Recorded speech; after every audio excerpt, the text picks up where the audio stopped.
Tammy Wynette was more than a country music star. She was a cultural icon whose voice carried an unmistakable honesty that spoke directly to the heart. Even people who don't typically follow country songs can recognize Stand By Your Man, a timeless anthem that sparked both adoration and debate across decades. But beyond the stage lights and chart-topping hits, Tammy's real life was marked by hardships that ran as deep as the emotion in her music. Today, her legacy still stirs genuine feelings of admiration, empathy, and sometimes controversy. She was the first lady of country music, yet she struggled with chronic pain and personal challenges that tested even her strongest resolve. And for many older listeners who still remember those classic radio days, Tammy's journey remains a poignant reminder of how art, heartbreak, and resilience can intertwine in one unforgettable life story. Tammy's path into country music began under humble circumstances in rural Mississippi. Born Virginia Wynette Pugh on May 5, 1942, she was raised mostly by her grandparents after her father passed away when she was just an infant. In the broader context of the 1960s, while Hollywood was experiencing an era of bold experimentation, what we now call the New Hollywood movement, country music was also undergoing a kind of renaissance, fueled by artists seeking deeper emotional authenticity. Tammy entered the scene at exactly the right moment. She had been singing in church since she was a child, but it wasn't until she moved to Nashville, wearing the heartbreak of a failing marriage on her sleeve, that she was discovered. Her voice tinged with vulnerability and a determination that came from raising children on her own, quickly won over producers and audiences who were hungry for something real. She found her first success in 1966. And by the time Stand By Your Man hit the airwaves in 1968, she was a rising star whose raw, confessional style fit perfectly into the cultural moment. Her early career soared when that iconic single, Stand By Your Man, topped the charts. It was more than a song. It became an anthem for traditional country values, and interestingly, a point of contention among the growing feminist movement of the late 1960s. At a time when women were fighting for greater autonomy, Tammy's heartfelt plea to stick by a partner, no matter what, stirred debates. The press sometimes painted her as a symbol of outdated subservience, while others championed her as the voice of a woman who understood the complexities of love and marriage.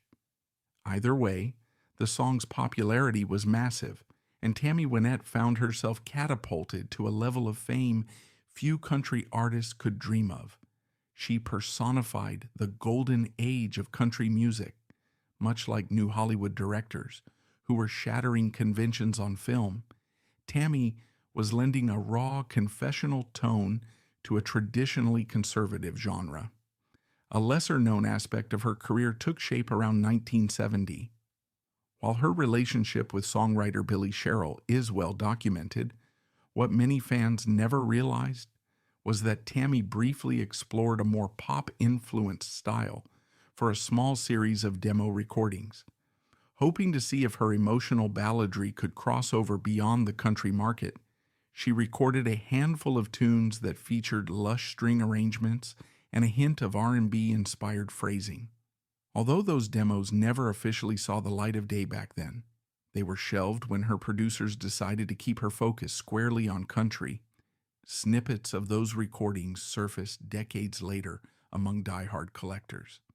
They reveal a striking sense of musical curiosity, one that underscores her willingness to stretch her artistry, even if it meant stepping away from what was safe.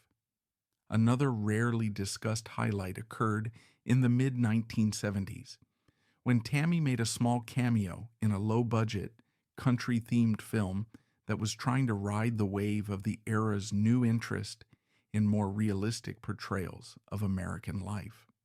Although the movie itself failed to resonate with audiences and quickly faded into obscurity, Tammy's brief on-screen presence offered a fascinating glimpse into her love for storytelling beyond the realm of music. She reportedly shot her scenes in a single day, exuding the same sincerity she brought to her songs, and the crew recalled her humble disposition, gracious, polite, and far from the polished persona one might expect from a chart-topping star. This foray into film was short-lived, but it remains a curious footnote that showcases Tammy's readiness to explore new creative territories. Even as her star rose, she was not immune to personal setbacks. She married multiple times, 5 in total, and each relationship added another layer of drama to her already complicated life. Her marriage to George Jones, one of the greatest voices in country music himself, was both a musical dream and a personal minefield. Together they recorded unforgettable duets like Golden Ring, which seemed to perfectly capture both the tenderness and the tension between them. People often felt as though they were eavesdropping on a real-life love story whenever they played those tracks. Yet behind the scenes, their union was plagued by substance abuse, financial worries, and relentless touring schedules. As mesmerizing as they were on stage, Tammy and George frequently found themselves in volatile arguments off it. Despite that, their voices blended in a way that felt almost magical, an intricate tapestry of heartbreak and hope wrapped in sweet harmonies. It was reflective of the broader cultural moment. The late 60s and early 70s had become a time of deep social shifts, and both country music and film were unafraid to expose raw truths. For much of her life, Tammy suffered from chronic pain, stemming in part from complications related to a hysterectomy. She first underwent that procedure in the early 70s, and although the surgery was supposed to alleviate certain issues, it instead marked the beginning of nearly 3 decades of persistent health battles. Doctors prescribed a variety of painkillers, and over time, Tammy grew dependent on them simply to function. It was a different era, one in which the medical community's understanding of pain management and addiction was far less nuanced than it is today. She continued to perform on stage night after night, often smiling through excruciating discomfort. Observers recall how she'd sometimes clench the side of the microphone stand to steady herself when pain flared, yet she seldom let it show in her voice. If anything, it added a deeper, more haunting quality that made songs like Till I Can Make It on My Own and You and Me resonate even more profoundly.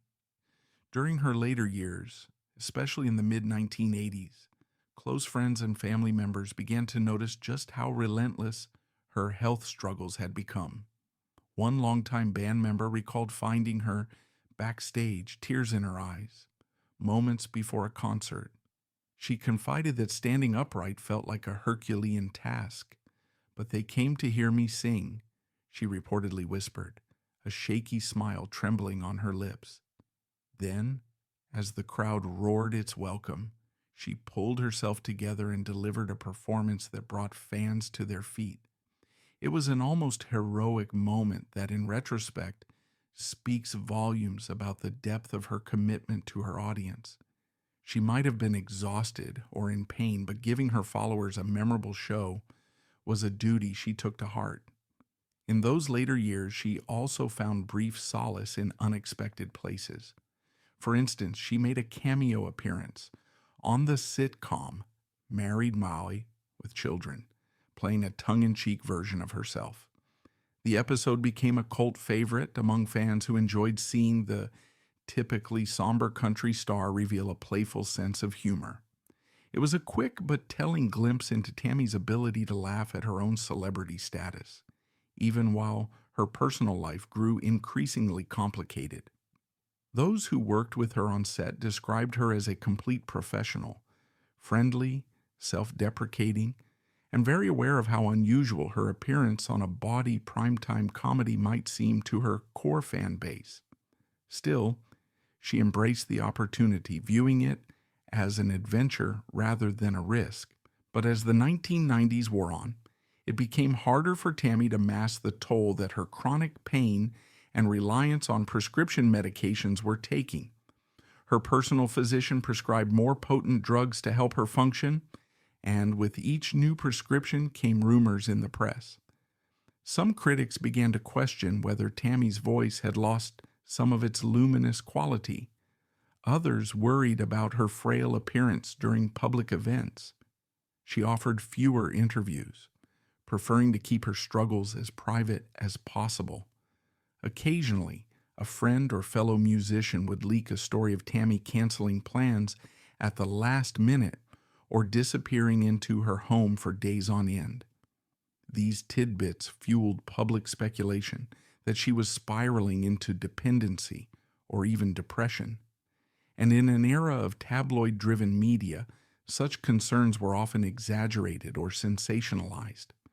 Still, those who knew her well insisted that she was doing her best just to maintain a sense of normalcy. Controversies also erupted around her finances. Having endured multiple divorces, Tammy's economic situation was not as secure as some fans imagined. She had faced lawsuits, disagreements with managers, and the enormous costs of ongoing medical care. There were whisperings that she struggled to keep her records selling at the same pace they once did. Critics debated whether her music had become too sentimental or stuck in an older style that younger audiences no longer appreciated. In the weeks that followed, debates arose about whether she had received the proper medical care during her final years. Some argued that better oversight and fewer prescriptions might have prolonged her life. Others pointed out that chronic pain management was a murky field back then, and Tammy simply did the best she could in an era that lacked modern safeguards. A small subset of critics even questioned the narrative of her passing, speculating that stress, heartbreak, and financial worries had hastened the inevitable. Her family, however, mostly asked for privacy and understanding, emphasizing that Tammy had suffered enough in life. She deserved peace in death. For older viewers who recall the golden age of country music, she symbolizes a time when songs cut straight to the soul, unafraid of heartbreak or tenderness. She represented the complexities of love, its joys, its frustrations, and the illusions we sometimes cling to. In the bigger cultural picture, she was a woman who succeeded in a male-dominated industry at a time of profound social shifts. She stood shoulder to shoulder with other luminaries, bridging the gap between the raw authenticity of classic country and the more polished productions that would follow in the 1980s and 1990s. Her life was also an all-too-human saga of triumph and tragedy, shaped by a constant tug-of-war between professional demands and personal well-being. In many ways, the controversies surrounding Stand By Your Man continue to spark dialogue about how we interpret art, especially when it intersects with complex social issues. The song itself has been used to champion everything from unwavering devotion to biting satire. Tammy didn't live long enough to see how its meaning would evolve further into the 21st century, but its staying power testifies to her undeniable influence. Modern fans, or even newcomers who discover her through digital platforms, often find themselves enthralled by the direct emotional punch of her music. In a world where so much cultural content can feel fleeting and mass-produced, Tammy Wynette's recordings stand out for their intimacy and sincerity. One might wonder how she fits into the broader cultural tapestry shared with the new Hollywood era. While she wasn't a filmmaker, her career overlapped with that groundbreaking movement in cinema, a time when artists were pushing the boundaries of storytelling, authenticity, and social commentary. In parallel, Tammy's music confronted raw emotions head-on. She and her contemporaries helped shape country music into a medium that could hold its own against the edginess of new cinematic styles. There was a hunger then for real stories, however painful, and Tammy gave voice to that hunger with each note. Looking back, her career is an anthem of emotional truth. The longevity of her music underscores how timeless heartfelt storytelling can be, especially when delivered by someone who lived those lyrics. Stand By Your Man might be her biggest hit, but her entire discography brims with genuine accounts of heartache, love, survival, and loss. And in a society that often prizes success stories devoid of struggle, Tammy's willingness to expose her pain makes her legacy all the more important. She never presented herself as flawless. Instead, she showed the world that real strength can exist alongside real fragility.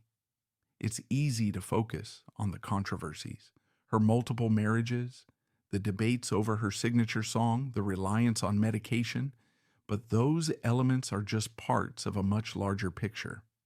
By the time she passed, Tammy Wynette had etched her name into the annals of country music and had also left an indelible mark on the hearts of those who treasured her. In that sense, her memory serves as a testament to the idea that creative brilliance can coexist with human frailty. Her life story, marked by radiant highs and devastating lows, is a poignant lesson in compassion. She was an artist who offered her entire self, aches, hopes, dreams, and all to her audience. And in doing so, she became part of America's cultural tapestry. Even today, if you visit certain Nashville bars or talk to fans who grew up during her heyday, you'll hear heartfelt tales about how her songs played during moments of personal crisis or joy. An older couple might reminisce about slow dancing to Till I Can Make It on My Own when their marriage was going through a tough spell. A young musician discovering her music for the first time might comment on how DIVORCE still feels painfully real.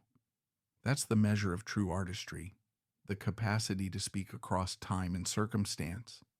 Tammy had that gift, and that's why so many people still care about her story.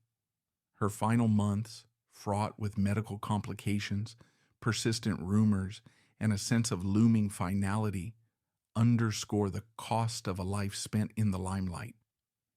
In closing, Tammy's story resonates because it reminds us that life is seldom neatly packaged.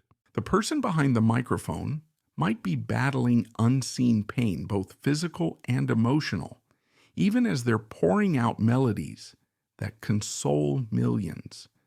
She showed us that success doesn't shield us from suffering, but it can offer a stage from which to transform that suffering into something meaningful.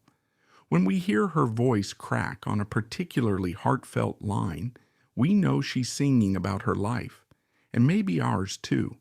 That is the core of her legacy. A heartfelt connection that transcends generational and cultural divides. Whether you discovered her during the heyday of classic country radio or stumbled upon her songs much later, Tammy Wynette's music bears the mark of a woman who was unafraid to feel deeply, to love intensely, and to keep singing even when standing hurt. Her life offers a powerful lesson in empathy and perseverance, showing how art can blossom out of hardship. And for those who treasure sincerity in an increasingly impersonal world, Tammy's story continues to offer comfort, reflection, and the assurance that no matter our struggles, our voices can still echo through the years, reminding others that they're not alone in theirs.